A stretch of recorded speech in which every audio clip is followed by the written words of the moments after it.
Boom. And we are live, ladies and gentlemen. It's time for another week, except this time it's a little bit different. I don't know if you guys saw the title of the video. The Pokemon market crash is beginning for real this time. Oh my goodness gracious. Is this a title that may or may not be clickbait finally? Guess we'll have to watch a little bit more of that video to find out for certain. But as always, make sure you leave a like, comment down below, subscribe. Helps the YouTube channel out. And then, of course, Alex, if you want to check out more of his content, link is down in the description below. You ready, Alex? I am, man. I think we both, now that we successfully dumped all of our product, now we can talk about it going down since we're already out. I know, man. What was it you were telling me? You've been getting into Doge and Peppa, and then I said I got into Trump coin and Sheeb. I think those are the 4 best coins to really get into right now if you're wanting to make your money. 100%. I mean, I think it's pretty obvious. The data's there. Like, do you feel more confident in like a Paldea Evolved or a Destin Rivals box or a Dogecoin? And I think it's pretty obvious. If you're not dumping your 151 for Trump coin, then you don't really know ball. Like, let's be real here. Like, just saying. I have never had a more clear play in my life, and I'm not going to regret it. So I'm not going to regret it at all. Oh, that's so funny. Oh man, I'm honest to God though, I am very excited for today because it legitimately feels like so for those of you guys that don't know, like when Alex and I come up with like what's today's topic going to be, there's a lot of times where we're like, man, what are we going to talk about? Like it feels like there isn't really a ton of news going on. Like, okay, we could talk about this. It was like he came in, he already had the thumbnail made. He knew exactly what we're talking about. I knew exactly. We didn't even have to say a word. Like everything was already locked in. And to be fair, I was texting him like 3 or 4 days ago being like, I'm going to be honest with you, Alex. I think that we're starting to see some real weakness in the market and there might be a shift here coming sooner than we anticipated. And I was like, dude, a shift. I was like, we're already crashing. I was on a lifeboat already paddling away, and Eli's still on the Titanic. Like, I think there might be a problem. I mean, he's like, a problem? What do you mean there's a problem? You already, like, dude, half the ship's gone. Half the ship is gone. I think I might have a problem here. You're too late already, Eli. How did you not see this coming? Golly. No, man. I mean, I think we're going to finally get what people have been wanting for, man, like a year now. Yeah. I think we're getting close to seeing an item actually get to MSRP. I just want everyone to know this, and this is going to be one of the most important things to pay attention to right now in this market, right? We've been talking about, paying attention to Phantasmal, what the price is going to look like with the second wave, paying attention to Mega, there's a lot of things we've been saying paying attention to because they are important things to watch. But I'm telling you right now, the Mega Charizard EX Ultra Premium is going to be, in my personal opinion, the most important item to watch than we've seen probably in the past 6 months to a year at this point for a market shift.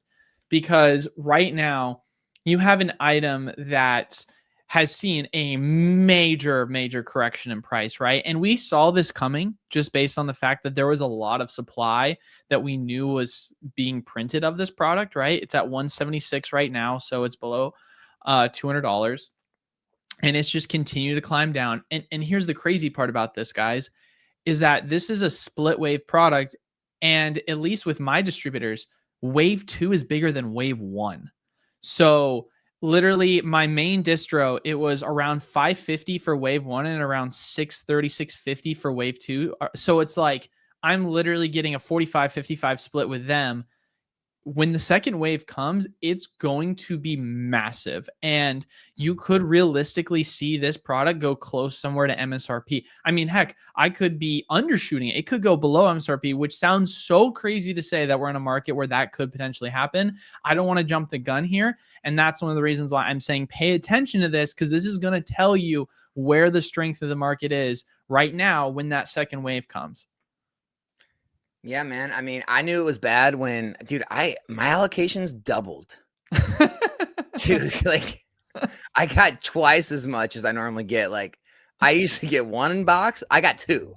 So that's how I knew it was getting bad. And then they gave me 2 on wave 2. And I was like, wait, you better call Eli. Something's wrong. Oh my gosh. That's so funny, dude. No, but yeah, dude. I mean, under MSRP, I think that's going to be like if things get really bad. MSRP, it's in range, but what I would say is I definitely wouldn't be buying Charizard UPCs if I were you guys. Like right now, they're 175, 180. I always use like the Costco drops and all that stuff is like rumors until they happen. Everyone's talked about it.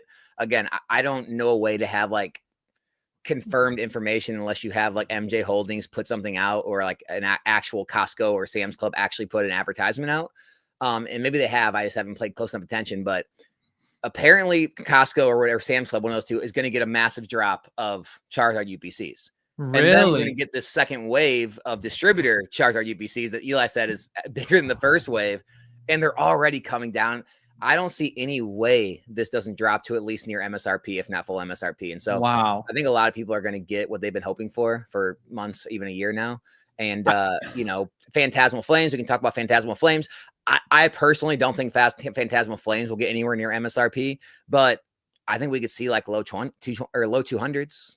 Yeah, I think if we just take the exact, like, if we just replicate it, right? Exactly what happened with Mega. Mega went from around 305 a box, roughly, give or take, and it's sitting right now at 245. It did go down to 240, right? Um, and so Phantasmal second wave hasn't come, right? And Phantasmal's at 270. So if we're just saying that Phantasmal is starting at a $30 to $35 lower price point, and we just say, hey, it mirrors exactly what Mega does, but $35 lower, then that puts the price right around 210, give or take. So like I said before, we have absolutely no idea what the second wave truly is going to do for Phantasmal, but that kind of at least paints a picture for what we can anticipate is going to happen, which that is once again us going in the direction of lower prices with following sets out the gate for these second waves. Yeah. And I mean, again, going back to like just investing in general, I think people are just like hyperbolic with their emotions in Pokemon, you know, like immediately when things go down a little bit, people lose their minds, and it's like they'll come, especially with me, you know, like I'm making so much content. So I get people coming at me all the time, every which way for whatever I've ever said. And, you know, some of the things are like, you know, Alex, did you regret telling people that, you know, to pick up Mega Evolutions at release? And I'm just like, well, I mean, after release, Mega was under $300. And I said to, you know, get a position and you can always dollar cost average later. Right now it's sitting around 250. So you're not even down 20%. And you can always dollar cost average in, like I said to do. Not saying to do it yet. I'm just saying same thing with Phantasmal Flames. It's like if you're getting a Phantasmal Flames, if it does drop, you can dollar cost average in all together, you know, be down, I don't know, whatever it is, 15, 20%. These are normal corrections in investing. There are some of the most trusted stocks in the stock market right now that are down 20%. Like some of the highest value cryptos on the cryptocurrency markets are down 20 or more percent. Like this is nothing new when it comes to investing. I just think for people in Pokemon, it's the first time they've ever experienced a downturn because a lot of people got it in the last year. And so I think they're taking a little harder than perhaps they probably should. Yeah, well, I mean, that's one thing I feel like that doesn't get talked about a ton.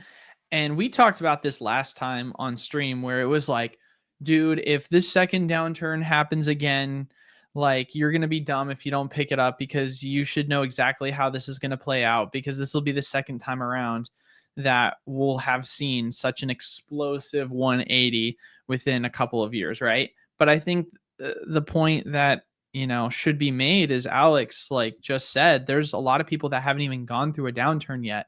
And that's the scary part about it is that we can't all assume here that like everyone's been in this market for 2, 3, 4, 5+ years. Like there's a lot of people, dude. I think I've said this before on stream, but there was a person that literally came for the first time. They'd been, so they had been in the Pokemon hobby for about 4 or 5 months at this point, right? And it was their first time that they came out for a set release day. And I was talking to the gentleman. It was on Prismatic Day. And the boxes at the time were going for like 130. And he basically goes, wow, these boxes are like so expensive. I think they're overpriced. I'm just going to wait and not buy them until they get to MSRP. And I was just like, dude, what makes you think they're going to be going to MSRP? And he's like, I just think that they're too expensive and that they shouldn't be worth this. And I'm like, okay, but why? And long story short, after talking to this gentleman, I found out he was brand new to the hobby. And like he had only been there for 4 or 5 months. He didn't understand how the market cycle worked. And it was kind of eye-opening for me because it does kind of make you realize that there are so many people that are new to this hobby that don't understand the ebbs and flows, and that when they get hit for the first time, it will be an eye-opening experience.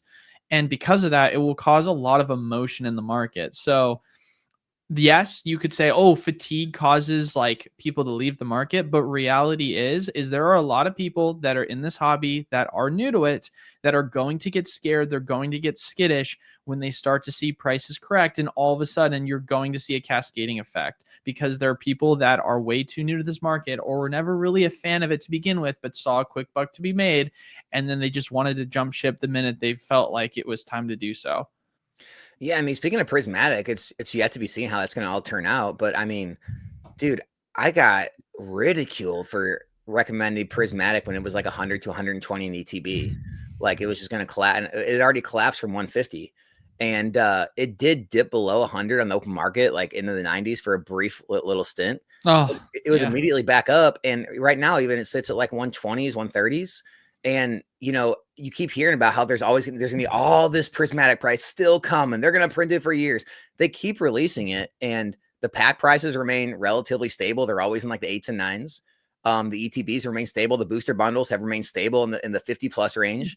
And I think people are just like, eventually, I think they're probably going to come to grips with it. I just think it's taking them a little longer to come to grips with the fact that some items are just that strong. It's like looking at Destin Rival, still praying for MSRP. It's just like, look, I'll get realistic with you, and we can pray for a lower price, but like, let's, you know, hope it gets to like 250 again. Like looking for Destin to get back to 160, I think is kind of a dream at this point. And I think it's just like, I don't know. It's almost like there's parabolic, you know, ideas both ways. It's like it's always going to go up or it's going to crash to zero. It's like maybe we should get like a more normalized conversation here. It's like, hey, some things can return to MSRP, some things won't. You know? Yeah, I think I mean there's so much going on right now in terms of like variability, right?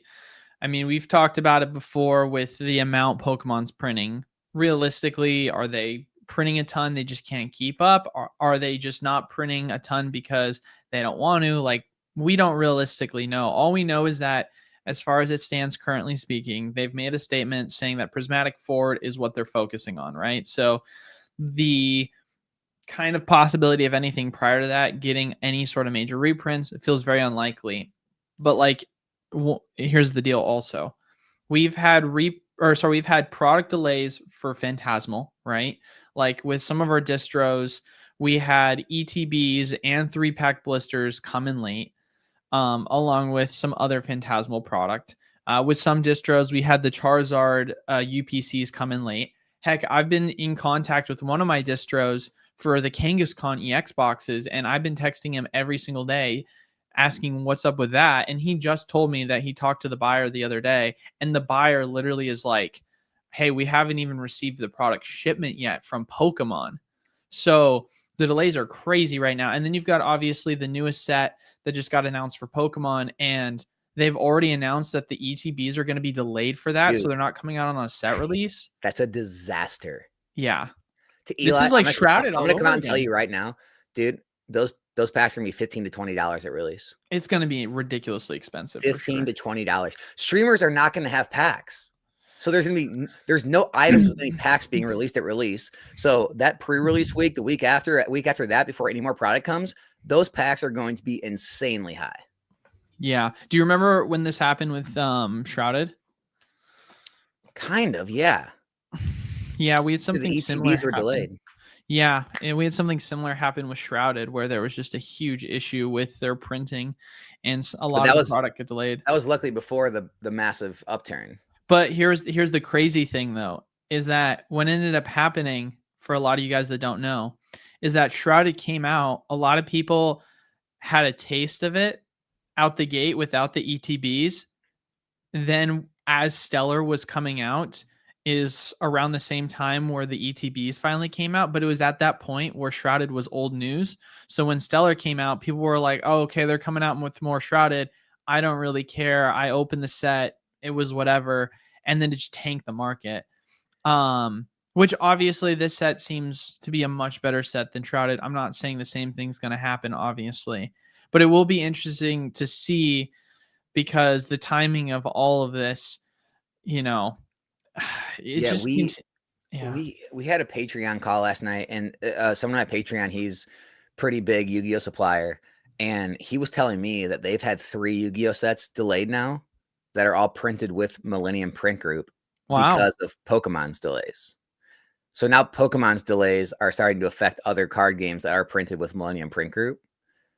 And so I don't know, dude. It just part of me like thinks they should be able to print enough, and the other part of me is just like they literally just can't catch up. And you know what it is? They need to let it go. Like their obsession with prismatic evolutions is shooting them in the foot.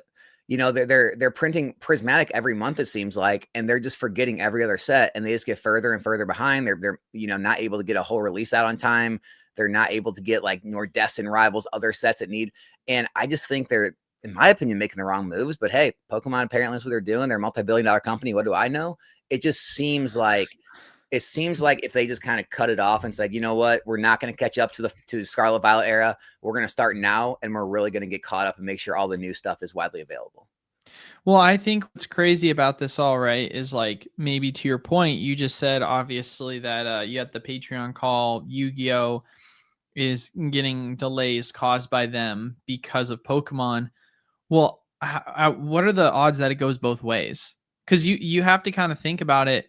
Pokemon and Magic, it feels like every single release recently, they've all been like double releases, more or less, right? Like you had the Spider-Man release, which came out the exact same day as Mega. You had the pre-release come the week before for Phantasmal, then Avatar. of the day of Avatar. Yeah. Yeah. So it was like a staggered week with those sets. And so if you're saying right now that like don't get me wrong, like Magic is starting to see a huge weakness currently, and you're starting to see that kind of adjustment within their market, but still they've been printing a crap ton of product, like an absolute metric ton. Like look at some of the commander decks that they've been pushing out. They've been pumping them, right? Well, it could have been how they were staggered with the MetaZoo and Larcana releases too. Yeah, right. But to me, it's like when you have 2 of the largest IPs and they keep having releases within either the same day or a week of one another, and all these major companies seem to have, you know, one way or another are using Millennial Print Group, it does make you believe that there could be a lot of delays, not only because of the demand within their own market, but just because of the demand within the like space as a whole when it comes to trading cards and collectibles. Yeah, man. I mean, I think at this point, you know, we're going to bring it back. Guys, we made fun of these people for months because, again, when markets shift, you need to shift your way of thinking, your way of behaving. But now that things are shifting back, you have to bring back the I'm going to wait crowd. Oh, baby. And I'm telling you, we're back to the point where you may just want to wait on these products. You may want to wait on the Charizard UPC. You may want to wait on Phantasmal Flames, right? And it hasn't been like that for the past year, right? It was a smart play on a lot of these things to buy at release. I mean, everyone said not to buy Destin Rivals at release. You could have bought it at $230 a box. Now it's $400, and it's likely not going to get back to $230, right? You know, and so on and so forth. And so it's like it's going back to the way it used to be. The safest products I feel are still going to be the first block, SV base through Paradox, 151 and Paldean Fates. A lot of these Sword and Shield boxes that are seeing these big drops. All of those, in my opinion, are still great pickups, very safe plays because, you know, the bleeding is going to stop on those, right? The pullback's going to stop. Whereas you still have to be on guard for a lot of these new sets because they're in print for a couple of years. You don't have no idea how many prints we're going to see, but you know, some of the sets in Scarlet Violet are old enough now where it's like, look, they got a few months left. And even if they do get some reprints out in these last few months, it's not going to be enough because everyone's looking to pick them up. They know it's going out of rotation. So just be smart about where you're putting your money. Here's an interesting question to ask, right? And we won't like I have a preloaded answer, but it's going to vary depending upon factors. But if let's say that we see the Charizard collection go down to $80 market. Let's just say that happens. Are you picking some up? Well, absolutely. Like just like I did the last time. I guess my question really is because here's the deal, right? History would repeat itself at that point, right? And I'm not one of those people that says things just like, you know, we're going to back the truck up. Like, no, but I'll pick up probably, I don't know, maybe 100 of them, something like that, like a good size position. Because $80 would feel so like risk off to me for like long-term holds, especially with the promo and the packs inside, that I would have no problem taking a pretty large position at that price point. Well, because here's my thing, right? And there's a lot of factors to take into consideration with this, but I was obviously early to the party with the ultra premium collection, the original one. I got in a lot sooner than most people. Most people thought it was a brick, and although obviously I've done very well with that pickup, right? Buying it at around $80 at the time, it's 5x since then. Um, it it was one of those things where people like yourself, you didn't get into it until I was telling you basically like, hey, like now's the time to get in. It's starting to run out of distribution. Right. And so looking back on it, I said to myself, okay, like obviously I did well, but I could have waited a little bit longer until it ran out of distribution. It'll be fascinating to kind of watch and see, like with this second wave, are there people that are going to drop this product and all of a sudden it's going to sit at distribution? I doubt it, but it will be kind of fascinating to watch and see how Pokemon kind of approaches this, because for me, I'm probably going to be picking up quite a bit of them as well, as long as they are sold out from distribution. But if we do see that they do sit at distribution, I will be waiting a little bit longer until I start to see them run out, because that's usually a big kind of, effect, or, cause and effect that occurs with a price run up shortly after, because people are like, oh crap, it's finally out at distro. Now it's just going to be dictated by what people on the market want. I personally think we're a long way away from a product sitting at distro. I do agree. Or even Pokemon Center again for a while. I 100% agree. That is what makes the most sense to me, but also at the same time, you never know. Yeah. We never thought the Sword and Shield Ultra Premium collections were going to sit at distro, because realistically they printed not a ton out the gate, and it was sitting for 300 for several months, and everyone kept saying, oh man, when it drops I'm going to pick some up. And then it dropped to 160, and then eventually they came out with even more of it, and then it dropped down to $80, and it was sitting at distro forever. So like I said before, we're in a different market. It's a hotter market this time around, because every new market is making higher highs and higher lows. But ultimately, I never want to rule out the possibility of that happening, but I'm just letting people know that my stance will be with Alex in the same way, where if we see a shift down to $80, as long as there isn't, for whatever reason, product sitting at distribution, I will be picking up a good amount as well. Yeah, it's funny. Like in the chat, people were talking about the, I guess the new set pre-releases went up at Pokemon Center today. When we're still having people talk about getting in queues for things, and they're literally waiting in queues for 30 minutes, an hour, whatever it takes, just for the chance of buying one or two of these items. I think we're still ways away. Like once we get back to the days of like it not being such a big deal, like, hey, the new set's up at Pokemon Center if you want any, and there's no queue system, just like it's available.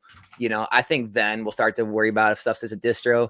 I just think people are, even though the price points are dropping, the demand is still so high. Like the sell-through rate's so high. And, for things to the distributors, that means they've went through all of their like, levels. Like they went past your level to the next guy in line, to the next guy in lines. And it's like nobody took them when they all know they need to take stuff to get higher in the distribution chain. I just think we're a ways away from when like stores can no longer take things because they're just so overloaded with product and they can't move it. It just feels like we're still a ways away from those kind of days. Yeah, I think though, I will say this, you might disagree with me. People might disagree with me on this. I think the waiting factor is a little bit overblown on Pokemon Center website. And the reason why I say that is because previously people didn't wait because they couldn't even get access to the product because of how bad bots were. So there wasn't even an opportunity to wait previously, right? Like I remember when they did the lotto system for the special delivery Charizard and the special delivery Bidoof and everything, like people were going crazy for that, to the point of where you basically got access to one of the special delivery Charizards, right? And if you wanted to get more, you could by going to eBay and buying a code. And there was like this cheat basically where Pokemon had a limit where once a week you could activate a Charizard code and it was going for $40. And there were people that were on eBay selling the codes for $7 a pop. And they had thousands of the codes because of all their botting and stuff. And so because of that, we had like a strategy where you would literally go to the Pokemon Center website, you just buy one item that was at least $25. You get the Charizard, it'd be worth more than $40, and then you would just sell it, and then it paid for whatever product you purchased. And so my point, I guess, in saying all of this is that yes, although there's less product sitting on the Pokemon Center website this time around, 100% agree. Like things are not nearly as sold out as they were previously. But I still also want to say that the waiting in queues, I feel like people don't realize that that wasn't a thing before, not because of the demand for certain products not being there, but it was because bots were so rampant that you didn't even have the opportunity because the items that were enough demand to, stimulate a queue were sold out within like 30 seconds because bots were just running so rampant and it was the wild, wild west.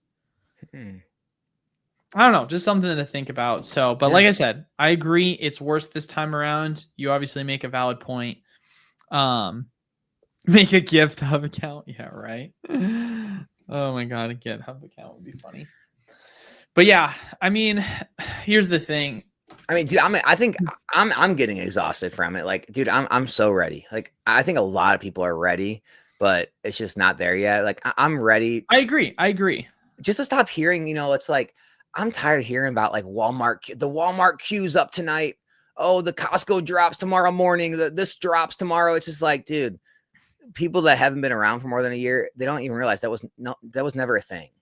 You didn't talk about when a store was getting restocked. It was stores were a ripoff, right? You didn't have like these online drops where it was like immediate free money. It's just like eventually when we get somewhere near those where the profit is no longer worth it for people, eventually those conversations will go away. The notification groups won't be as big of a deal. And they'll just kind of go back to more of that long-term, steady growth unsealed and small profit margins. You can move a lot of volume if you're a store, and it'll just kind of get back to, where people almost come to these streams and like mock us for being so stupid and putting our money into Pokemon, then angry that we have it, and I'll welcome those days when they come.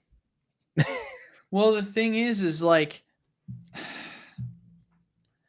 I know it's not for every store, but we're finally starting to see, because of all the craziness the past 6 months, certain retailers putting limits on product. Whereas before that was not a thing, right?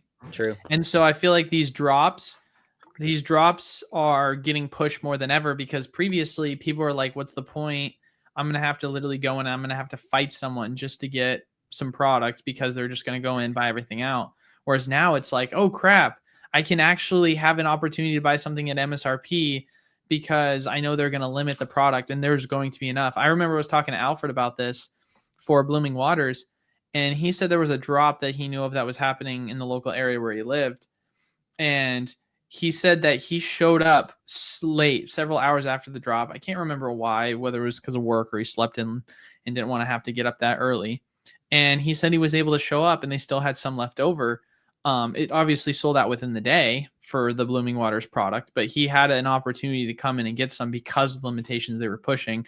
So it makes it feel a little bit more realistic for some people to be able to get access to the product. Yes, you have to be still showing up, the same day or else it will sell out, but it's not one of these things whereas before you have to literally camp out and go fist fight someone just to hopefully get something because it's a Wild West situation and they're not limiting anything.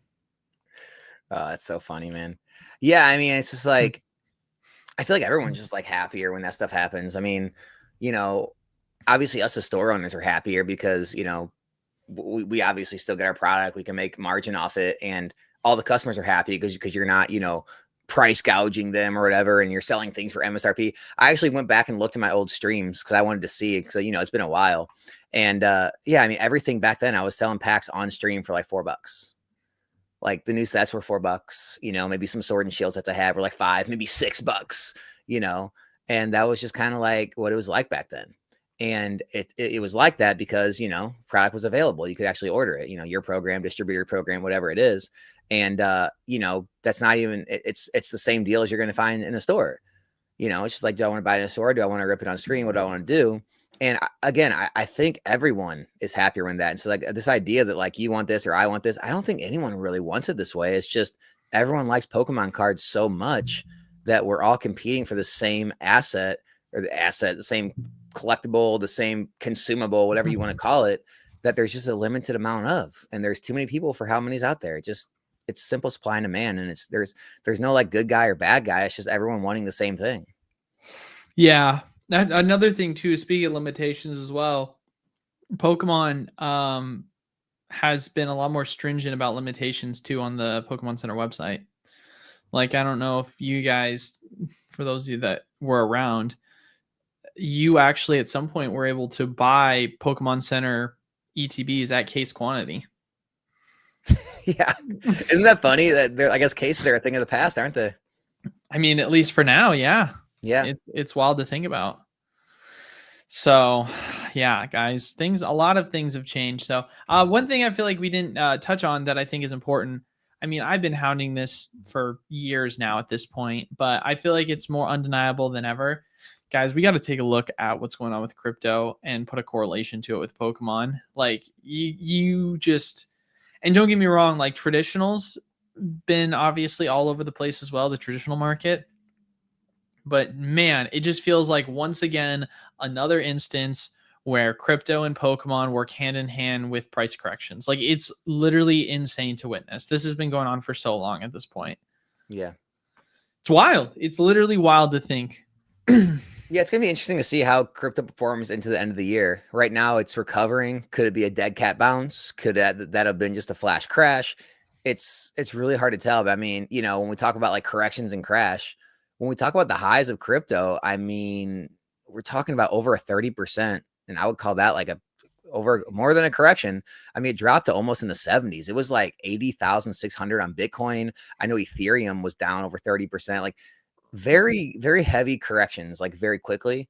And so and that's what I was saying. It's like when you look at Pokemon and all of these assets we've been holding have went up hundreds of percent this last year, and they're down, some are down 20.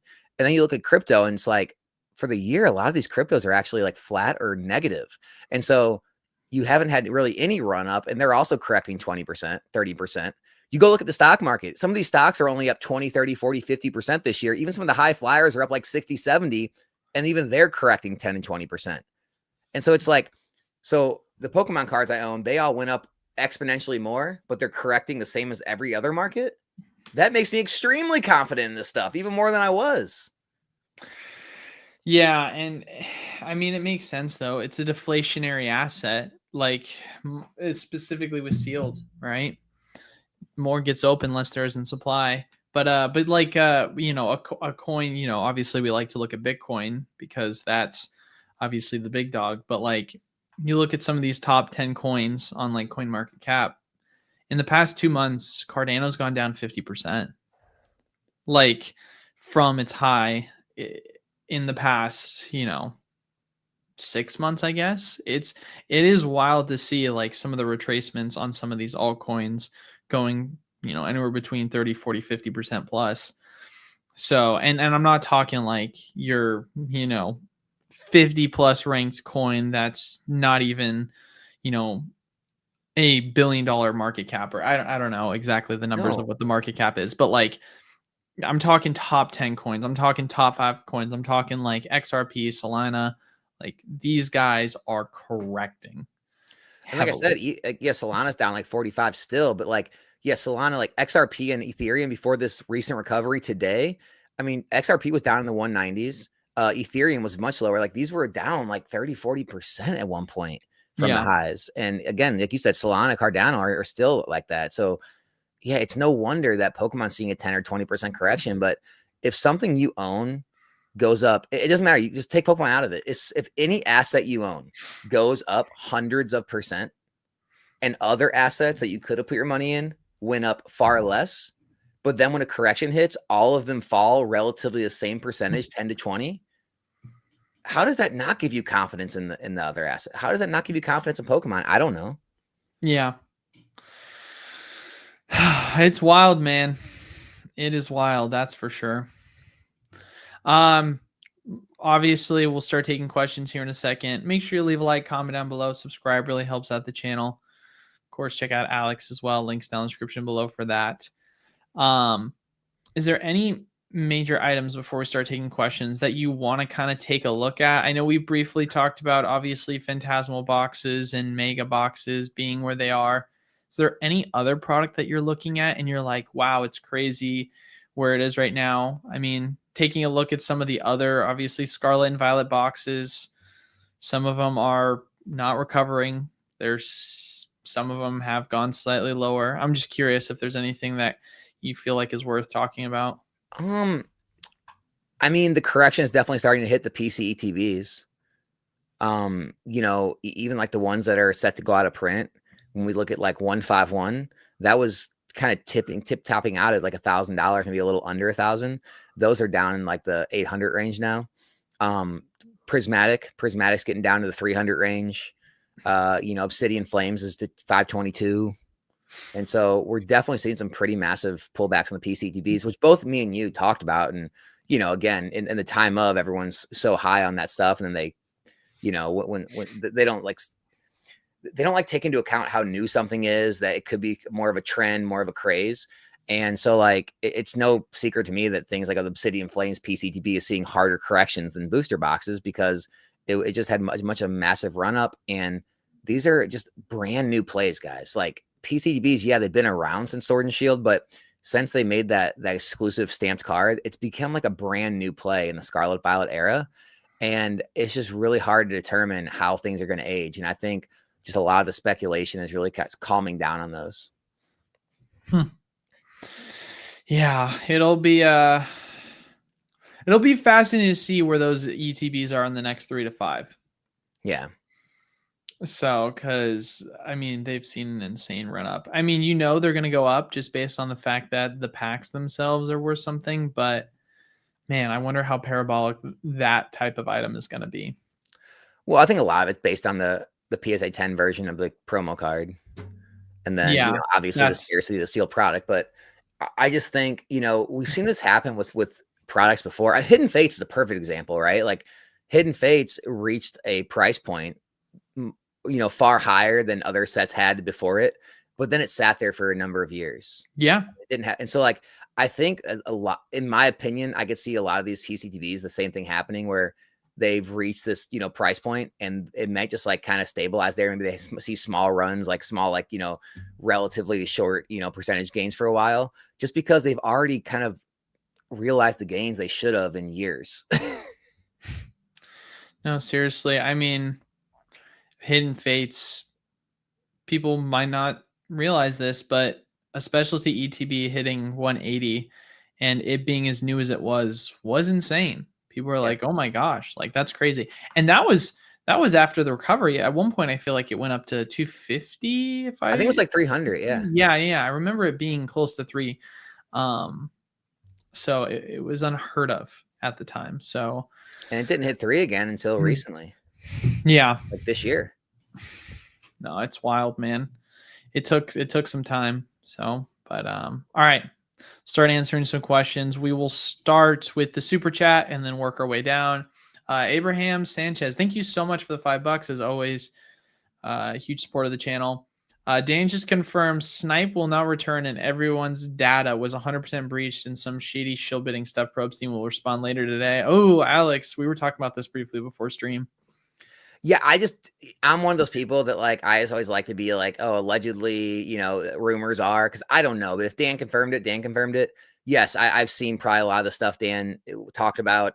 There are people on forums online that have screenshots of, you know, what apparently is the back end code of Probstein, showing that you can see the user's data, but you can also see who was bidding on the items. And apparently there's just tons and tons of bids from, you know, Probstein or what they believe are Probstein family members. And it's because of the emails that they're attached to and things. And so there's that going on. I don't know if people have seen, but DC Sports Cards, the other large consignment service on eBay, they actually just lowered their fees on the 18th of November to beat Probstein's old fees. So they're like 4% for any items over 1,000. There's another sports card consignment service that also got their fees lowered to like 3%. So it seems like eBay might be reaching out to some of these sellers and giving them deals for the time being to compete. There's a lot of uncertainty happening now because of that move. And so, yeah, man, I don't, here's the thing with the shill bidding, right? Is I've sold a lot of items through Probstein. Okay. And very few of them don't sell, meaning like the bidder doesn't pay and then they have to get relisted and then they sell. And so I don't know if they're getting shill bidded. I don't know what's going on, but I know that there are buyers that are paying for those items and I'm getting payment for them from Probstein. And so, shill bid or no shill bid, people like freak out like, oh, does that mean none of the market prices are real? It's like, well, it doesn't mean that because there's people still paying for whatever it is. I think the reason it's so bad with Snipe is because if you have access to all the back end data, you can see all the max bids. And so you can just go in and bid it right up to the max bid to make sure that every user has to pay maximum amount of dollars, where at least on eBay, they don't have access to that. eBay has access to it. So I think that's the bad part about that. If it's true, again, it's all alleged. If Dan wants to say it's true, maybe it is. It's alleged for me. I don't want to get in trouble. Did you hear about Yu-Gi-Oh? On new full art cards? We don't know what they look like, but with some cool art, maybe it will bounce back to the top again. I don't know, man. It seems like One Piece might be trying to take that spot. Here's the thing. I'm not a Yu-Gi-Oh guy, but every single Yu-Gi-Oh person that I have talked to has never complained that the problem with the game itself or the collectible card itself has to do with the art designs. Everyone's always complained the game itself is horrible now, because before, like, let me put it for you this way. If you were someone that left the space 5 years ago and you came back in with your old deck, you would get absolutely stomped because of power creep. And so the power creep has really destroyed it for a lot of people that leave and get back. And I mean, there's a running meme of like, you flip a coin in Yu-Gi-Oh, and if you lose the heads or tails matchup, you lose the game, because the games literally will go just for one turn because of the power creep.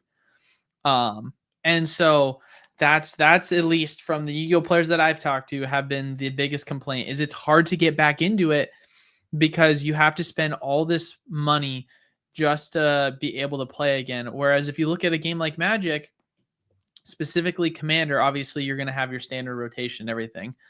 But with Magic, if you came in and you had a Commander deck that was 5 years ago and you come in brand new, your Commander deck, depending upon the power scaling of the pod you're in, could still compete, could still be extremely strong. So that's kind of the biggest issue that I've heard so far about Yu-Gi-Oh. I couldn't speak to if that will make a difference on the art designs. Who knows? It could, but I don't know. That's not been the complaint that I've heard from most Yu-Gi-Oh players.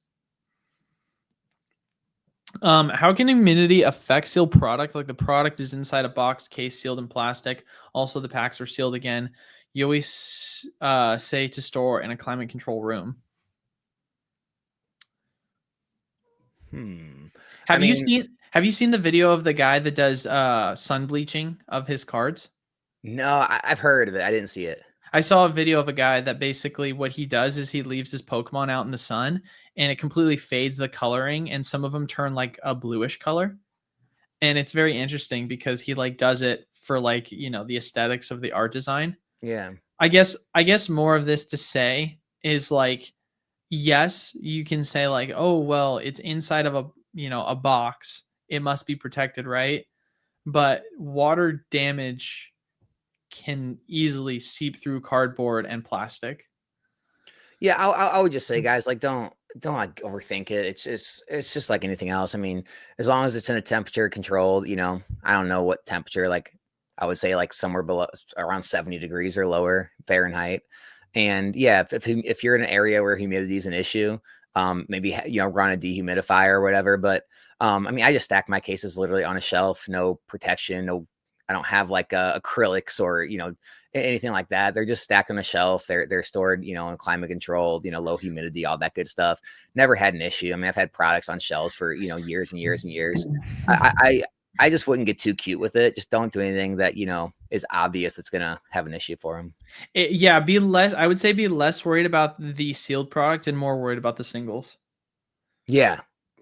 That was kind of the point I was getting at too with So what do you do with singles? Like what, top loaders or? I mean, you got to put them in card savers or top loaders, and you got to make sure that they're somewhere that could be away from the moisture, because moisture will still get in even if you have that. That's another thing. I have had slabs like that I had for multiple years, stored in the same place I did my sealed, and when I went to sell them, I mean, slabs are a little different though. That's true. I don't know. I just feel like as long as they're with like you said, out of sunlight, out of weather, climate control, low humidity, I think you're pretty much fine usually. Oh, I will say, yeah. But slabs with sunlight's one thing. I have seen people have their cards be damaged because they had their collection by their window, and then the sun was shining on it every single day, and it damaged the cards. For sure. You can't. You got to get your cards out of sunlight and all that stuff. Yeah. If we were creating a blue chip index of cars from the Scarlet Violet era and the Sword and Shield era, what are the top 5 per era? Per era? Between the two? Top 5 cards? Oh man. Yeah, I know, not sets. Well, Scarlet Violet, I think, is pretty easy. It's got to be the Umbreon, the Mewtwo, Pikachu. Here's the problem. Black and White really threw things off. Before Black and White, I'd say it was easy. It'd be Mewtwo, Pikachu, Greninja, Umbreon, and probably the Magikarp. But with Black and White, with the Red Victini and the Reshiram Zekrom, like those really play into it. Oh, 1-5. Wait, sorry, 1-5 Bubble Mew. Yeah, I guess I'm forgetting so many. Yeah, Bubble Mew. Not so easy, is it? Yeah, Bubble Mew, 1-5, 1 Charizard, Umbreon. Probably Team Rocket, and then maybe like Pikachu. But Black and White, like, dude, all those cards are extremely valuable. Like the Red Victinis, the Zekrom, Reshiram, those Black and White rares. I mean, I feel like a lot of those play into it, but you don't really think of those as like part of the index. You would like the Bubble Mew, 1-5, 1 Zard, the Umbreon, like all those like are more, I would say, like the center focus. But I think like the dark horse are those Black and White cards, man. They're very hard to hit. They're very rare. They're very expensive. So that's a little harder. But for like, if I had to take an index for Sword and Shield, yeah, I mean, Umbreon, Gengar, Garatina, Lugia, Rayquaza.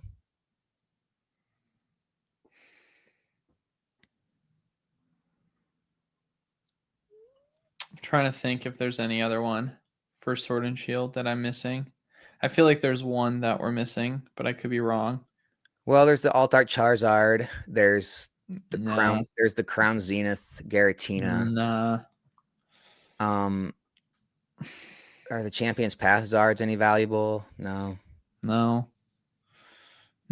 Maybe you're right. I feel like there was one other one. I mean, Blaziken's and Chilling, but Blaziken's not out there with the others. No, I think that's good. I think those 5 for Sword and Shield. I think Sword and Shield's much easier.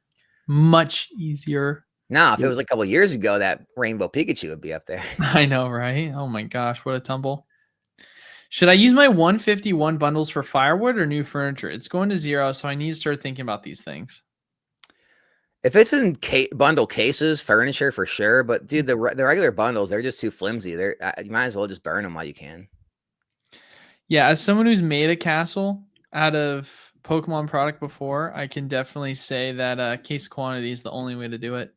It depends. I mean, if you're trying to make more of like a couch, then I think case quantity is necessary. But if you're making a chair, you can kind of get away with the arms being non-case quantity. So that's something you have to definitely consider if we're trying to go the furniture route. I mean, that's the thing, right? Like this stuff is worthless at this point. So if you can get anything out of it, like why not let it be furniture? So I would say still consider using it for furniture if you can. But this is one of the reasons why we always talk about case quantity premiums. Like, people don't think about the reason why. It's because it's so much easier to turn it into furniture when it all goes to zero. Dude, I'm gonna tell you right now, summer of next year, I think 151 bundles are gonna be the biggest regret for people of selling right now. I believe it. I think they're gonna be like, what was I thinking? Dude, I mean, I feel like people say that all the time about everything Pokemon. I mean, I just think with those going out of rotation in spring, like, Oh, big time. by It's the gonna time be summer hits, crazy. we're gonna be like, what did I do? Dude, it's gonna be insane. On a disaster scale from 1 to 10, how bad is how do you Ascended Hero- I don't think that's spelled right, right? I was about to say, I thought it was Ascended Heroes, but Ascended Heroes staggered release going to be only 3 packs available for a month. Dude, it's gonna be a disaster. Like I said, I would expect $15 to $20 booster packs if you want to open them pre-release, at release. It is Ascended. He spelled it wrong. Yeah. So if you want to open this pack pre-release or at release or like the week or so after release, this probably gonna be like $15 to $20 a pack. Yeah, I mean, don't you think? No, I think it makes sense. I think realistically, like, it's gonna be stupid out the gate. If it's not stupid out the when you gate, start investing in it. Like, I don't know when you would buy it. We'll also have to see how the market goes. I mean, obviously don't buy into the first release products. Like, that's going to be ridiculous. They're going to be nothing but eventually go down. But if you need them for like your business, you got to pay up, I guess. dude, if it's not stupid expensive out the gate, that's gonna be crazy and almost concerning. Well, If those depends packs what you aren't look at. over $10, I will probably call that sec MSRP. That would be insane. But holy crap, yeah. Whew. Is there only going to be 6 booster boxes in the Mega Series? I don't even think there's going to be that many. I think there might only be 4. I think there's 6 sets, 4 booster boxes, yeah. Right? Because yeah. That's the way I understand it. Pokemon had their 25th anniversary on October 8th. That's going to be the last specialty set for Mega. And that will be in 11 months from now. 10 months almost from now. So, I mean, that'll be what we've got a specialty set coming in technically end of January. Then we're going to have a booster box set that's going to come out, I think, in April. And then another booster box set that'll come out in the summer. And then a specialty set that'll come out for the anniversary. Right? That all sounds right? That sounds right. Yeah. And then timeline makes sense. Yeah. Because if you're going to have it end of January, then you're going to have one sometime probably middle of April. And then after that, probably sometime in June or sometime in July, then August, September, October. Yeah, no, timeline makes sense. How many of the people who rip hundreds of packs on release will have arthritis after a week of breaking 2-pack blisters of Ascending Heroes, right? Oh my goodness gracious. Dude, it's going to be wild. I do hate breaking down product. So, dude, blisters are the worst. They suck. Just extra cardboard. Does this recent downturn change the thesis on early SV sets like 151 for rotation 2026? How likely do you see a bull run for those sets around spring?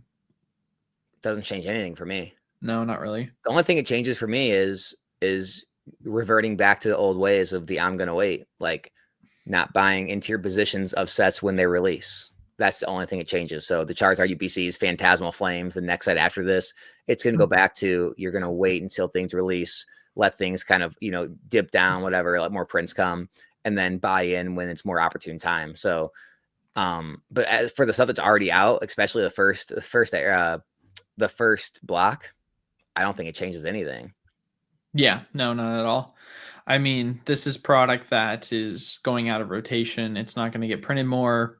The price correction that is being had right now for those specific items, yeah, those are discounts that you're going to want to take advantage of. It's more specifically the items that are in print that are getting more print that have shown weakness is where you start to be like, uh-oh, here we go again. At what price would you guys jump in on Evolving Skies booster boxes if it keeps falling, wanting to get in on this dip? I mean, here's the thing about Evolving Skies for me, dude.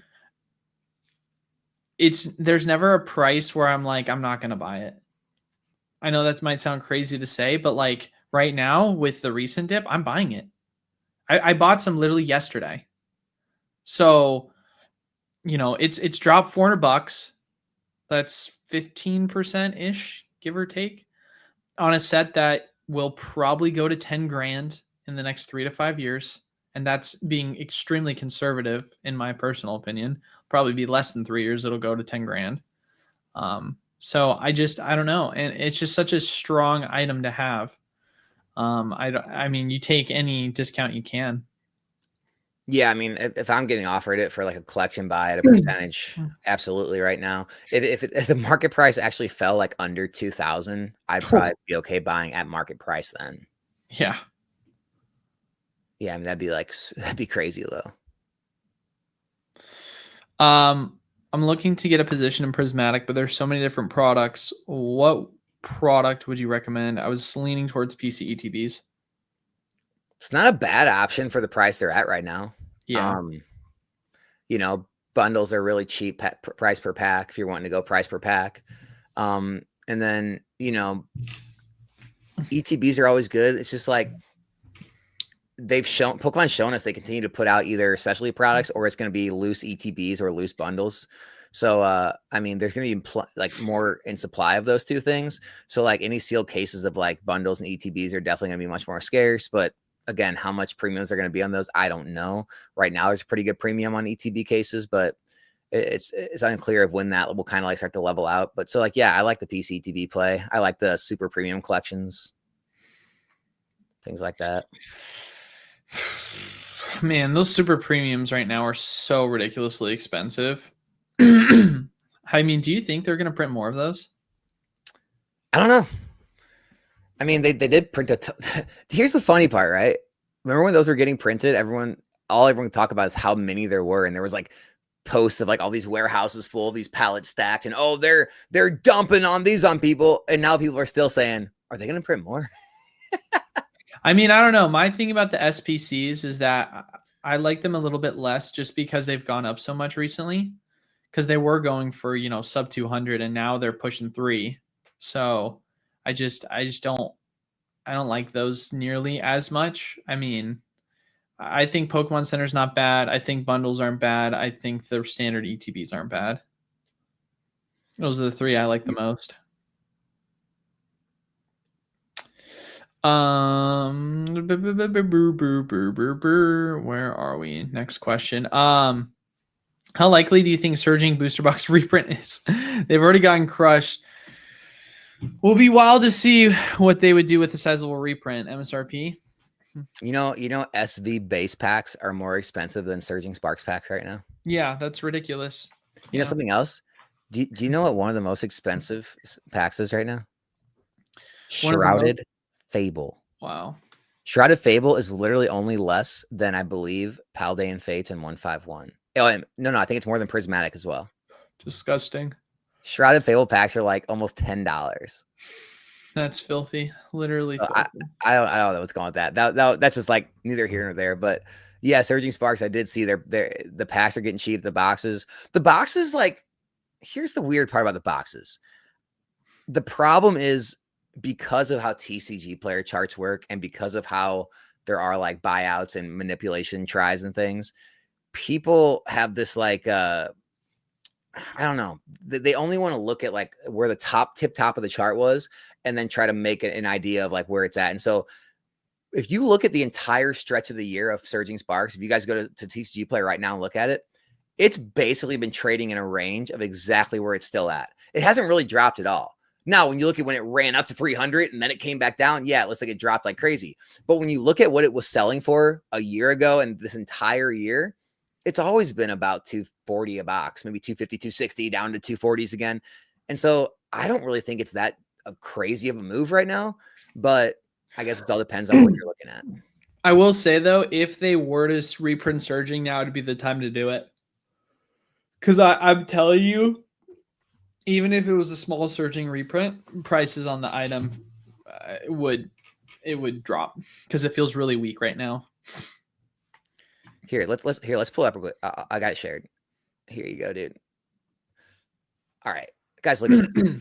So it's 236. If we go look what's available, 236, 227 plus shipping is over 240, 243. So it's only one listing left under 240. All the sales right here are in the 240s, right? So it's basically over 240. Here's the year chart. Like it shot up to 265. It came down to like in the 220s. It's basically been trading in this range the entire year, with the exception of this ridiculous spike when the big buyout happened. And then it just came back and settled right where it always was. And so, in my opinion, it's been trading in the same range for the entire year. I don't see it as like a crazy correction like some people do, but that's my take. Huh. Same thing, but sword and shields. What is question? Same thing, but sword and shield?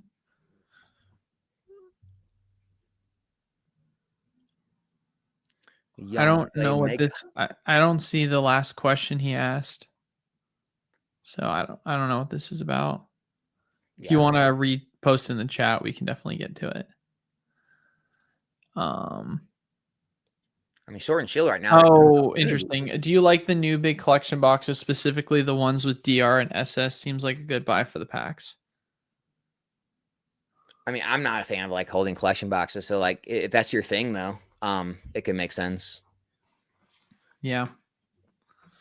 Here's the problem, right? Like, I see both sides of it. So like, I see all these YouTubers that they want to like be inclusive. So I get it. Like they want everyone to have it. Like they want to like appeal to everyone's price point. And so they're going to pitch products like, oh, look, this collection box, this is more affordable than a booster box. This tin, this is more affordable. And, all these people feel good about themselves because they can buy these cheaper products. They have a big quantity. They're not just like having to put all their money into one box they could afford.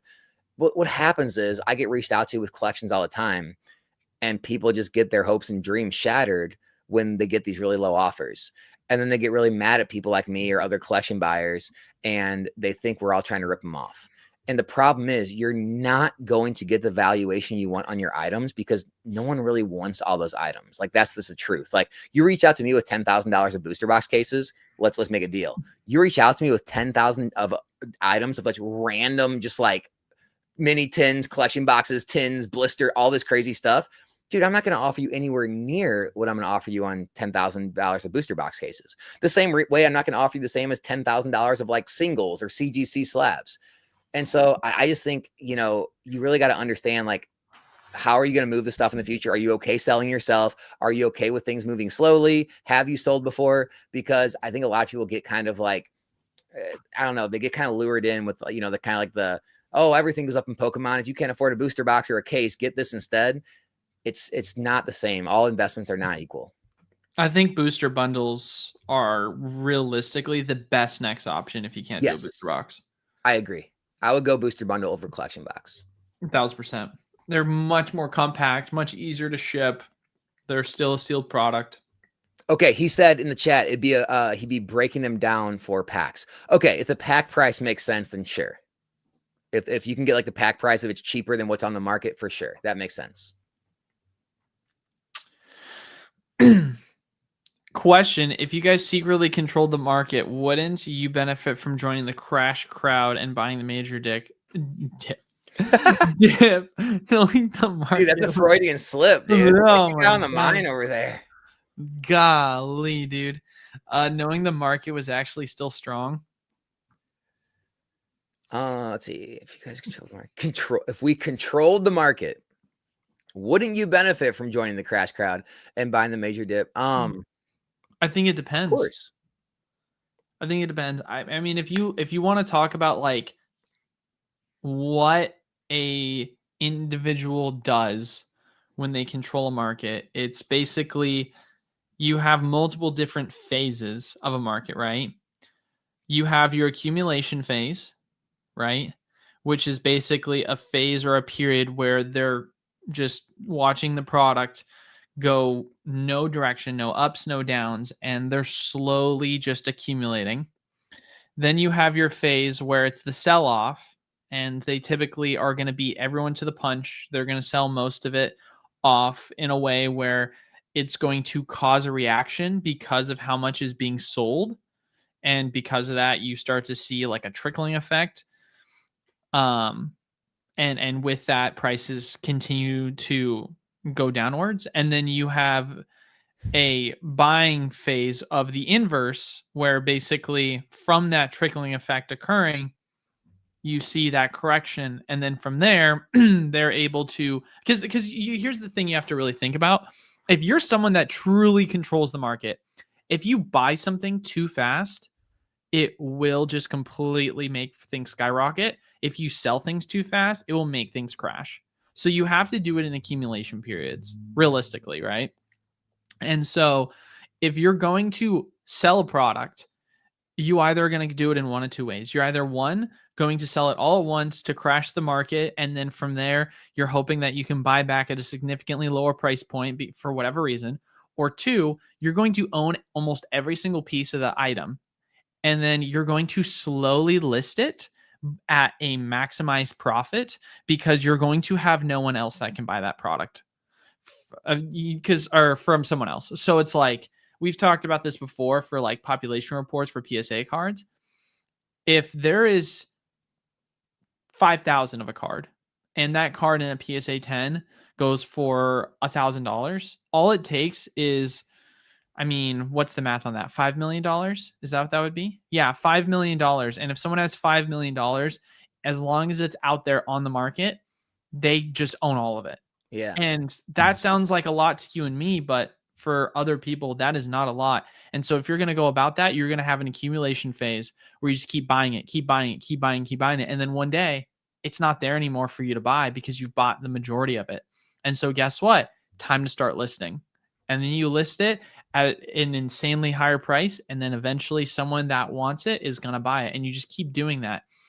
And it isn't until you kind of decide, all right, when's the next play to kind of make a correction move is when you might consider dumping all of it. But most of the time, like real market makers aren't doing the dumping. Real market makers are causing people that are scared and new to this hobby to do the dumping and then for them to accumulate slowly. They're typically not causing crashes as often as they are slowly accumulating and then slowly selling off. Yeah, I mean, what Eli said pretty much. The only thing I'll add is like Joey, no, no one that's like successful in the space or like doing big business is thinking about the stuff that like you guys think they're thinking about. Like people aren't making their living by trying to like time these markets. They're making their living by moving large volumes of whatever their business is, right? Whether it be bulk, singles, sealed product, whatever they do, they just move it. They have extremely optimized ways of moving large amounts of product, and they just do it millions and millions of times a year. They're not, trying to like use their capital to time the markets. Like, oh, if I buy this, I can drop this and then make it go up and I can sell them off. Like they're just not playing those games. Like people that invest in this stuff, they're holding it long term.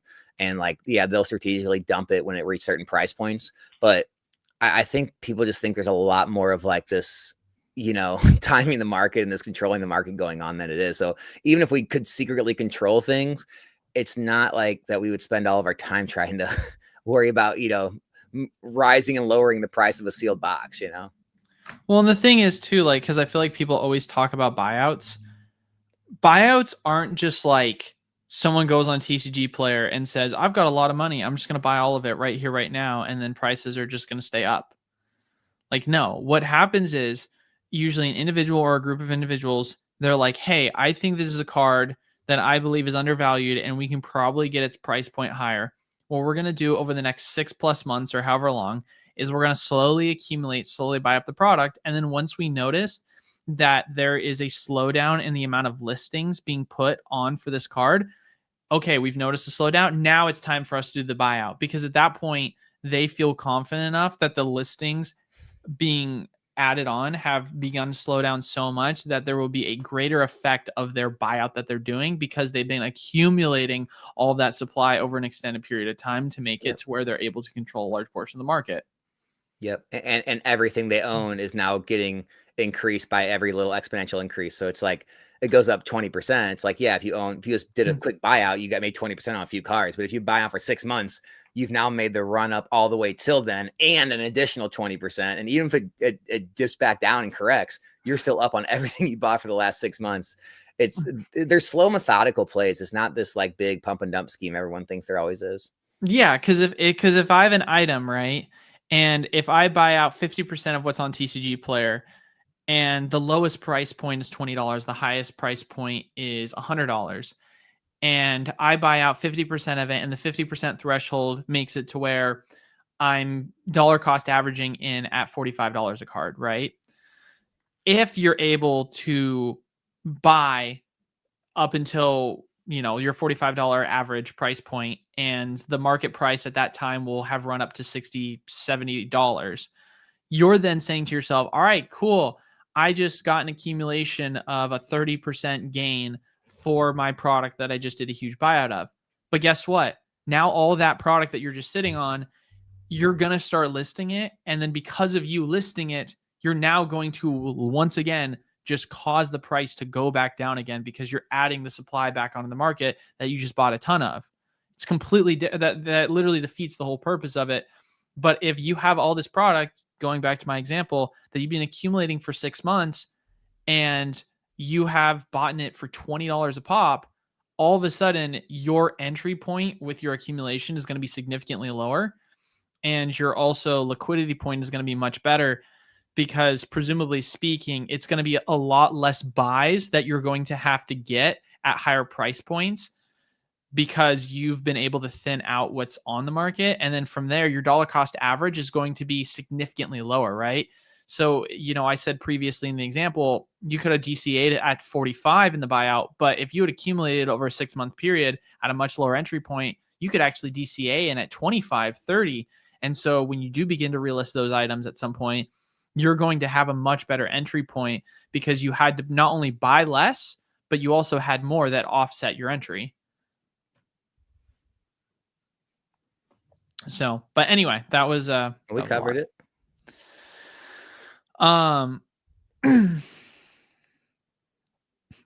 Sorry, just got here. This is for Mr. Pokemon USA. I'm in your program. Is everything okay with your store? Can you give us an update about the people that didn't pay for their products? I'll just briefly say this. We had issues with some people in the program that were not paying for their orders on time. And so people have been asking about it, what is kind of going on with that product. Thankfully, we came out with a new policy, which basically was in the program that if you did not pay for your product within 10 days, then you get a strike in the program. 3 strikes, you're completely banned. So, because it was starting to cause liquidity issues, because we had some people that were carrying $30,000+ invoices and just literally not paying for it until a month later. So as far as it goes right now, Roach Time, if I'm being 100% honest, we thankfully, since this new policy has been implemented, haven't had any canceled orders. So it's been very effective to answer your question. So I haven't had to give any strikes out or administer any strikes. I think I only reached out to like 2 people and was basically like, hey, new systems implemented.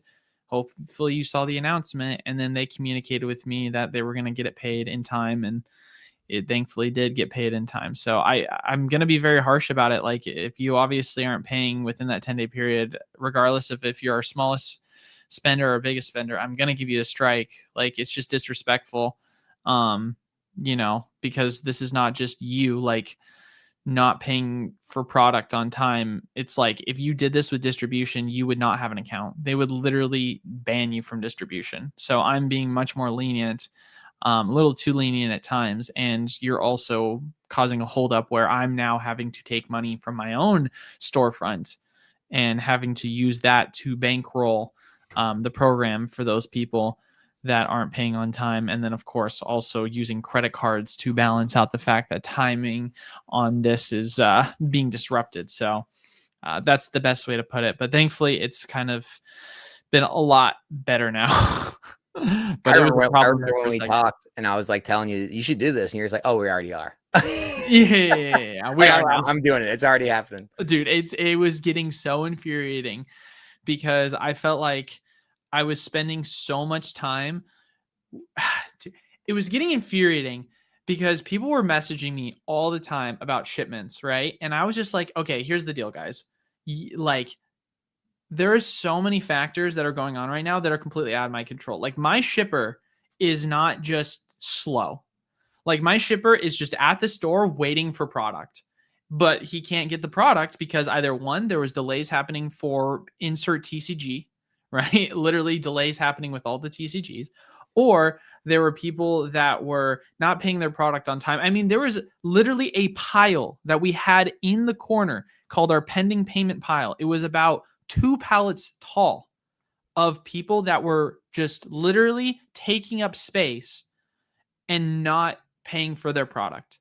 And it was ridiculous. And so, like I said before, like, the delays only exacerbated the problem, and it sucked because people were like, oh, is our shipping times worse because we recently switched over shippers and he's slower now? It's like, no, the dude's just as fast as our previous shipper. He just literally is waiting for people to get their crap together, whether that be people that are not sending their payments on time or whether it be Pokemon and delays happening, right? Like, Maybe you should hold tryouts. yeah, whole Like, tryouts. just set up a bunch of shipments and like some rolls of tape and be like, go. Yeah, right. If only that was necessary. If that was the problem, then yeah. No, it's yeah, it's I don't know, it's annoying. I'm like, guys, I am doing my best. There is so much out of my control right now. I'm doing what I can to obviously control what I can control, which is why the policy has been implemented. But as far as delays go with Pokemon, I mean, there's nothing I can do about that, right? So, and what sucks the most is that some people will receive the product because some distros will get it. So, like, a good example is we had delays for Phantasmal from our biggest distro, but some of our smaller distros didn't have delays for the ETBs. And so some people will get ETBs and be like, well, I thought you said there was delays. Why are some people getting their ETBs? And I'm like, because there are delays, but it's only coming from these distros. And so some people are getting their shipments, some people aren't. And it's not one of these things where it's like, you're our biggest spender, therefore you're going to get the product first. It's like, no, we have a list. We go down the list of people who made their submissions, and that's the people that get shipped to first. But if you're someone that puts in your submission late or later than everyone else, then you're going to get the delayed product that doesn't come until later because we're just going down from submission time. So I don't know. It's annoying. I don't want to rant about it, but it's just one of these things where it's like, guys, it's not so black and white. I'll just leave it at that. But do you like booster bundles or regular ETBs more? I like how small booster bundles are. I like ETBs, I would say, for specialty sets maybe more, but for regular sets, I think I like bundles. I agree with that statement 100%. Just because like that's like the main, I would say, item for a specialty set is the ETB. Yeah, no, I mean, I would 1,000. I will say this though, it definitely depends on the price though, because like 151. If everything's bundles, MSRP or whatever. Yeah, booster bundles right now for 151, I significantly like better than. Yeah, ETB. No way I'd buy a 151 regular ETB at that price. Yeah. All right, we'll take a couple more questions. Isn't it crazy how easy of an answer that is for us right there? But like, there's people buying them. I know, right? Like, who's buying them? I don't know. Would be me, man. I'm not touching 151 ETBs right now. They're too much for me. We'll do a couple more questions and we'll get out of here. We're almost at an hour and a half. Would you go for Prismatic instead of Fusion or Lost Origin?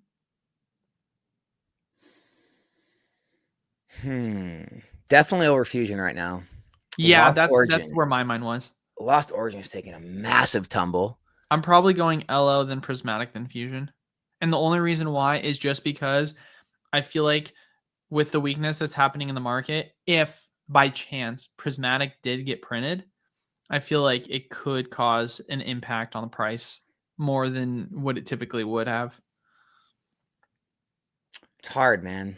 Yeah, Lost Origin just feels safer, just Oh, for based on sure, the it's fact that safer. it's Yeah, not getting reprinted. Prismatic, especially yeah. I mean, there's more Especially those Prismatic extras. product coming out. There's Like, always prismatic products coming out every month. but like, what was the newest one? I think I The just, figure collection. yeah, the figure collection. And then they're supposed to be like, I don't know, like if that I saw like a post about Lowe's gonna sell Pokemon cards, and one of the items they featured was like a prismatic ETV. Again, I don't know how real any of these posts are at this point. At this point, there's so many fake posts and fake information out there. We talked about it last night on the podcast. I had Pokémon and my friend Steve on from the stock market world, but me and Brian were basically saying that it's just like, you'll see Rudy come out in a video, Alpha Investments, and say, I've heard nothing from any of my sources about reprints. You'll hear you say, I've heard nothing about reprints. We'll hear Pokémon say, I've heard nothing.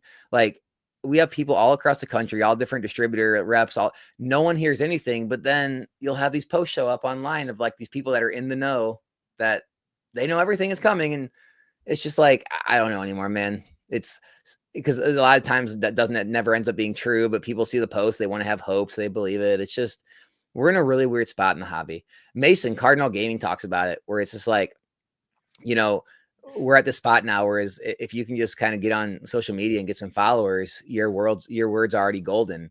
And then like people like him, who's like an actual card shop owner of multiple card shops, been in the hobby for years, he'll say something people like think he's like wrong or like lying to them because someone else told them something they wanted to hear. And it's just like, I don't know, we're in a weird spot with the rumors, man. Yeah. As far as like prismatic goes, like, I like prismatic long term. Like, as of right now, the safer choice is probably something like Lost Origin. You could go either way. Lost Origin is expensive. It's much cheaper to get into a prismatic. I mean, if you're talking about dollar for dollar, if you're going to buy like $650 of each or whatever, one box or prismatic, it's hard, man. I'd go either way. It's the main driving force in Pokemon currently. Greed, nostalgia, or ludomania. I don't know what that means. I'm out of the loop too. I'm gonna look it up. It is repetitive gambling. Ludomania. Could have just said Who gambling. coined that term? Oh man.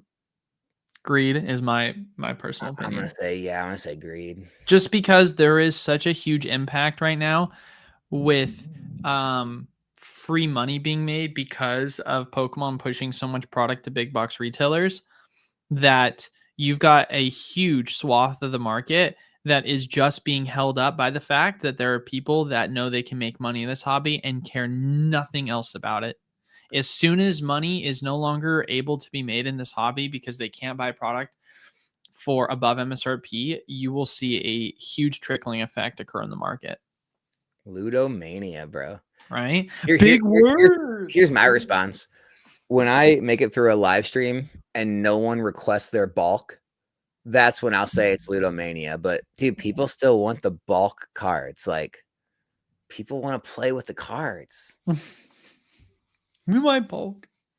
Oh, it blows my mind, but it's just like, that's also a factor that says like it's obviously more than just like gambling, because people really want the cards. Yeah. All right, we'll do last question, then we'll get out of here. Oh, I don't know who this is. Question for Dr. Schill. Are you experiencing any dips in your Oh, that's you. Are you experiencing any dips in your streams? If so, are you going to be pivoting your business strategy at all? Maybe less streams and more grading? Well, definitely not more grading. I mean, PSA just extended their wait times even longer. I don't think. Oh, did they really? Yeah, I don't think you could successfully, unless you have a pipeline that's been building up for months, I don't think you could really successfully have like a good amount of like occurring revenue with grading right now. It's very hard. So definitely not that. No, streams have been pretty stable. I mean, again, I've said it before, they're not like February, March, April of earlier this year when things were just like wild and bananas. But they're like, we had worse streams in summer when there was like a summer slowdown. And so it's still doing better than that. So no, we're still good. I enjoyed doing the streams. I actually had a long talk with Pokémon after the stream last night and about all the like available different options out there. And streaming just makes the most sense for me. It meshes with my brand and like, you know, with the content, and I don't have access to like true distribution of like any quantity to really open a full scale online store. You know, I don't think the foreign markets are as strong as they were. So even like importing product and trying to do that, I don't think I can move enough to make enough margin to make it worth it. And I'm really not a fan of like the singles in bulk game, like to really get into that heavy. Like it's worth considering, but right now the streams still make the most sense, and they're what I've found they're the most fun way to kind of run a business than a lot of this other stuff right now. So it may change in the future as like more opportunities open up, but for now there's just not a lot of other opportunities. Grading is just not it. It's so bogged down right now. Like and it's so risky. I mean, dude, especially with the market now like cooling off, what are you gonna do? Buy a bunch of cards, send them in. By the time they get back to you 3 or 4 months later, the PSA 10s are basically worth what the raw were. I mean, that's a chance you might be willing to take. I mean, it's not like it was when wait times weren't as long or when the market was going up. So every time you got cards back, even the 9s were profitable. It's a tough time for grading right now. I feel like one other thing people also tend to forget is like, I feel like you can't really compare, you know, okay, have sales gone down with you? Does that directly mean that the business is doing better or worse? And I guess what I mean by that is like, if you were to say, okay, Eli, like, how are you feeling about the market as a whole? I could say the market's doing worse, but I could be doing better than ever as a business. You know what I mean? Mm-hmm. Because realistically, like, if I am getting more supply, that doesn't mean I'm making more margin, right? My numbers could be higher, but my margins could be lower. Or I could do the inverse, where I'm getting less product and I'm selling less, but my margins are better, so I'm making more. You know what I'm saying? So it's not direct. Like, we had a record month last month, but it wasn't because, you know, of us getting a ton of product for Pokemon that month, you know, in October. It just came down to the fact that we've been doing a lot of different things with our business that have been making it successful, right? One business could be doing better the previous month because of more supply that they got the previous time around. Another business could be doing better, not because of more supply, but instead because they've been doing more marketing for their business, or they've been starting to run events that have drawn in more foot traffic. Like, there's multiple different factors more than, is this set doing good, therefore my business is doing better, and is the market doing good, therefore my business is doing better. You know what I mean? Like, dude, you really hit on it. Like the marketing thing, it's just like, you know, that's the only thing that may change is like, oh, before, you know, you just had infinite customers. It might get to the point where you have to work a little harder to find the customers. You might have to run some different ads or, you know, put out some more content, more shorts across different platforms and really try to like hype up some things. I could see that happening before I pivot any kind of business strategy, is just like really honing in more on the marketing and things, because that's definitely, marketing is a big thing, man. Like, you could have two businesses side by side and selling the same exact stuff. One could be successful, one isn't, you know? yeah. No, 100%. So it's just, I don't know, things to consider. Like, for us, you know, we're having a really good month so far because we've gotten more Pokemon supply, right? You know, Phantasmal has been good, but Magic, we haven't done great for Avatar. But that doesn't have to do with the fact that, oh, we did bad for Avatar because Avatar's not doing great in the shop. No, it has to do with the fact that right now, we've been growing so fast as a business that we haven't had the time to market as much as we would like. And so because of that, we've kind of outgrown what we're able to do just from like a word of mouth perspective. And so we need to be able to push our play space more than ever, because the thing is with like Pokemon compared to Magic, right? Pokemon, people are just like, I just want your product because I want to rip it, right? Where Magic, people are like, I want a healthy play space. I want a big singles inventory, right? And if you can't offer that for me, then I don't want to be a part of your business, right? And so for us, we need to obviously be able to market that we just got a bigger play space. And so before we were capping people, and now we obviously are not hitting our caps anymore because we doubled our play space. And then for our singles, we're obviously in the process of implementing a new inventory management system, which should hopefully allow us to have a more expanded inventory that will be accessible to the public, which should in turn be really good if we can market it. You know what I mean? Like Yeah. those are two different things that you're looking at when it comes to the TCGs, because realistically, there is a huge market for Pokemon, or sorry, for Magic, that can easily be tapped into. You just have to make sure that you're marketing yourself. It's all marketing, man. Yeah. And marketing a good product. Make sure that you're not just marketing to market, but you have something that people want that is worth marketing. So, but yeah, all right. We've been going for an hour and a half. I think that was a good one to end on. Alex, anything you want to say before we get on out of here? No, man, it's a good time as always. Good time as always. Want to thank you all once again for stopping by. Please leave a like, comment down below, subscribe. Really helps the channel out. And then lastly, if you want to check out, of course, more of Alex's content, link is down in the description below. Pay attention, everyone, to what's going on with the second wave when it comes out for the Charizard boxes. It'll be important. So, but until then, we will see you all next Monday. Peace.